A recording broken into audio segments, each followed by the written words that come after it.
Haidete o Firoi. I'm Fletcher from amindforlanguage.com, and you're listening to Greeking Out, a podcast for ancient and Koine Greek learners full of tools, tips, and possibly tirades on learning Greek using comprehension-based methods.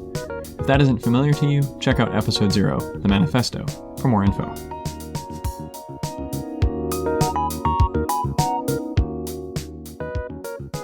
Today I'm doing another solo episode. It's about a book I just read called Don't Go Back to School by Kio Stark. It's got some really useful ideas for us as independent language learners. I hope you enjoy. Let's jump in.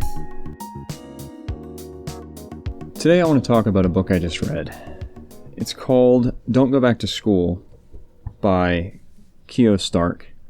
It was written in 2013. And it's all about learning independently, or being an autodidact, as we'd often say. And it's a neat book because it has some theory and offers some useful guidance on how to go about doing this, but then it also illustrates this with a variety of stories.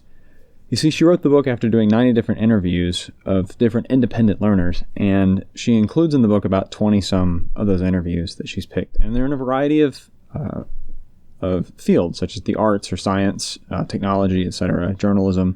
And actually, there's one or two that mention language learning, and one that I think is one of those is actually specifically about language learning. And in terms of language learning theory, it doesn't really offer us anything that most listeners to this podcast wouldn't already be aware of. But she does offer some really helpful advice for what is needed for successful independent learning, by which she means learning outside of a traditional school setting.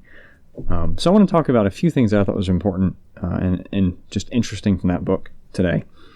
One of them is, so there's three things that any autodidact or independent learner needs to be successful, and that is autonomy, a sense of growing competency, and concrete learning. So something that makes our learning real time, kind of in a real world context. And for us as language learners working with ancient Greek, how does our learning matter in the real world? I think really it's do we feel a sense of enjoyment and fulfillment in the learning, or if we're learning for work or the ability to teach better, we're trying to maybe move from passive knowledge to active knowledge of the language, being able to speak it to students. Then there's a sense like there are some real world consequences to our learning, but finding ways to make that learning have sort of concrete consequences is helpful too, and a growing sense of competency. We want to feel that we're progressing, right? I mean, these are kind of somewhat obvious things, but in terms of autonomy, that means that we have the ability to direct our own learning, and that's both. She says it's something that independent learners need, which makes sense. And that's both a blessing and a curse. It's a blessing in the sense that we can pursue the things that we want to. The curse side of that being we can also get lost in trying to find the right approach. And I appreciate the comment that was made in one of the stories, the idea that efficiency follows effectiveness. So we need to be effective in what we're doing before we're trying to be efficient. So pursuing the most efficient learning strategy is not always most helpful. So we don't necessarily need to try to optimize everything we do from the beginning. We need to find things that work. And she also talks about how successful learning, independent learning, requires some period of experimentation as we try to figure out what methods work for us. Things that work for me, to some extent, may not work for you. We know that all humans learn language a certain way, but the specific methods of comprehensible input that I find to be effective may not be the best for you. Maybe you're more auditory, you prefer listening over reading, or actually maybe you learn more from interactions with other people than I might. So these are, or vice versa. So these are helpful things too.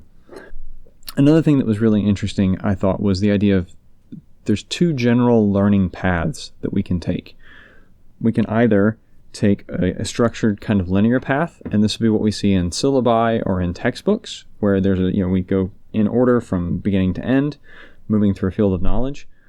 Or there's an associative path where we kind of just jump in somewhere and we learn the things that we need and find interesting. So we might, this would be kind of an example of someone who says, I really want to read the Odyssey, so they jump in the deep end and just start learning what they need to understand the Odyssey from the beginning, which is really difficult because you have to, you start with sentence one and you've been, I've got to get participles and, grammar and, sort out all these different things. And so then you're learning everything all at once, or little bits of everything all at once.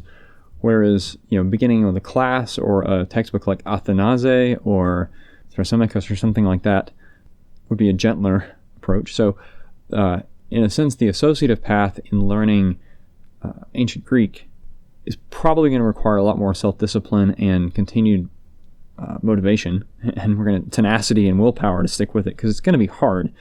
But that is an option.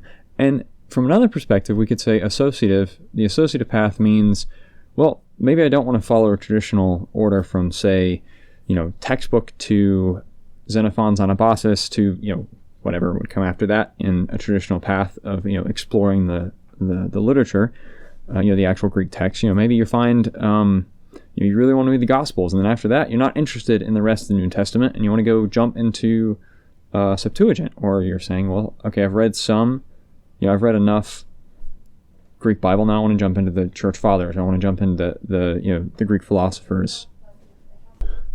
So there are ways that an associative path, we might follow an associative learning path, kind of jumping from topic to topic, following interests, after we've built that base of, general kind of basic understanding of the language and, functional fluency in it, I guess, or, comfort with some of the basics and enough vocabulary to enjoy those things, and be able to grow on our own. Another thing that, mentioned that was really important was the idea of community, and that independent learners actually aren't independent in the sense of not having any community, and that that's a really valuable thing from two perspectives. One, being able to learn from fellow learners and have that motivation of a group. I also think it's important that we not feel alone. I remember listening to Ollie Richards' I Will Teach You a Language podcast, which I think is now rebranded as Story Learning, as I was doing some learning of modern languages. And just listening to that podcast gave me a sense of, I'm not alone. I have some kind of community, and I really appreciated that. And so having some kind of learning community, be it maybe, to use a fancy term, a salon of people that we get together and discuss things in person, or some kind of meetup.com group might be in your area for ancient Greek. Unlikely, I suppose, but who knows? Or maybe you could find something through a classics department at a local university. One thing I think is really cool is Dr. Seamus MacDonald, also known as the Petrologist, has a Slack group for his students, and former students, including myself, still have access. He hasn't kicked me out yet, and I haven't taken class in a couple of years. And people ask questions about, hey, I saw this weird thing in the Athanase text, or in something else I was reading. Hey, what's going on here? And other students sometimes answer, sometimes Seamus does himself. Quite often he answers himself, and that's cool. It's like there is not only a community of learners, but another key thing is there's an access to an expert, and one that's willing to answer questions. And the book mentions that quite often experts in fields are perfectly willing to answer questions about things, even for people who aren't their students, if the questioner can demonstrate, hey, I've read your stuff and I've tried to answer this on my own. I'm kind of stuck here. Can you answer this specific question for me? And I think that's also true in the communicative ancient Greek community. There's some really great people, many of whom I've interviewed here on this podcast, that would probably be willing to answer your questions. And how do you find them? Well, they have their websites. You could send them an email, or maybe through a contact form, or many are on Twitter, or now I guess Blue Sky, or other platforms where you could maybe tag somebody with an at whoever and see if they get back to you, or maybe somebody else in the thread that follows them might.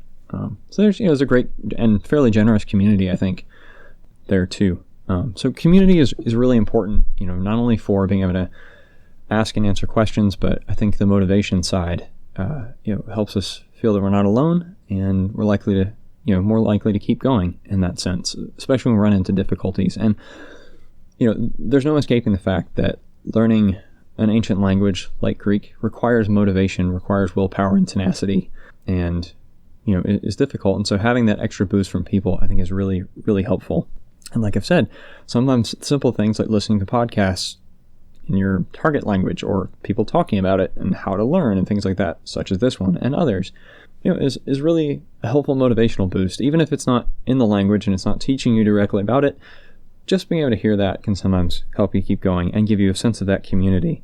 And I think that's really, really quite helpful.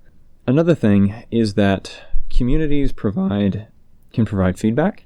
As we interact, we can sort of gauge our abilities there, which is helpful. Another thing is projects. So finding some kind of a way to make a specific target, a learning project, can help guide us into what we want to learn. So for example, maybe after you've taken a couple of the Athénèse books, you might say, okay, I want to write something similar, instead of ancient, a story set in ancient Athens, or ancient Rome, or wherever. You say, I want to write a sci-fi, and you start with what you've got, and you say, okay, start writing, and you realize, oh, I need this vocabulary, or I really wish I knew how this structure worked, and I'm a little rusty in the optative.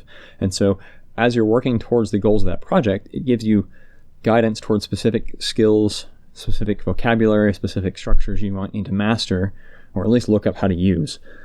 And so a project like that could be not only motivating, but also give you direction.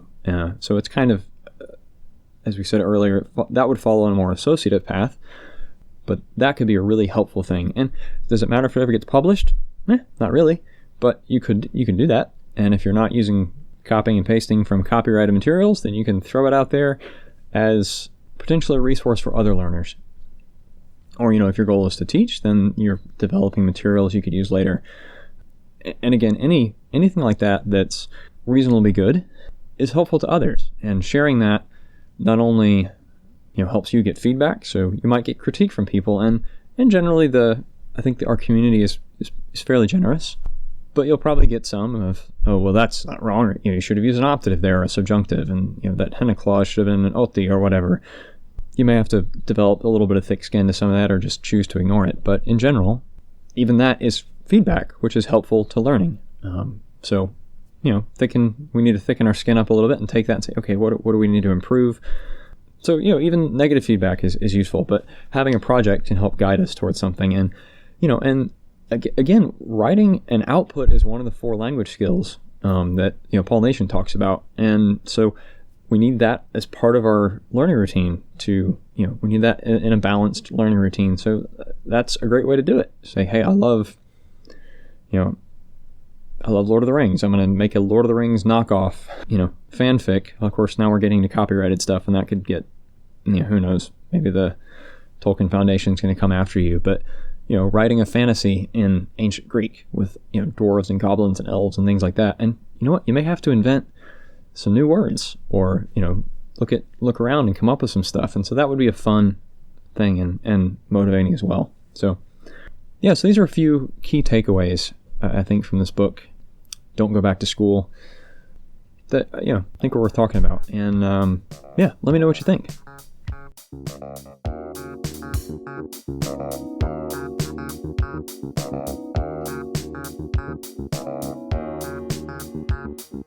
Intro and outro music is Funky Thanksgiving by Admiral Bob, used with gratitude under a Creative Commons 3.0 attribution license. The track can be found at dig.ccmixer.org.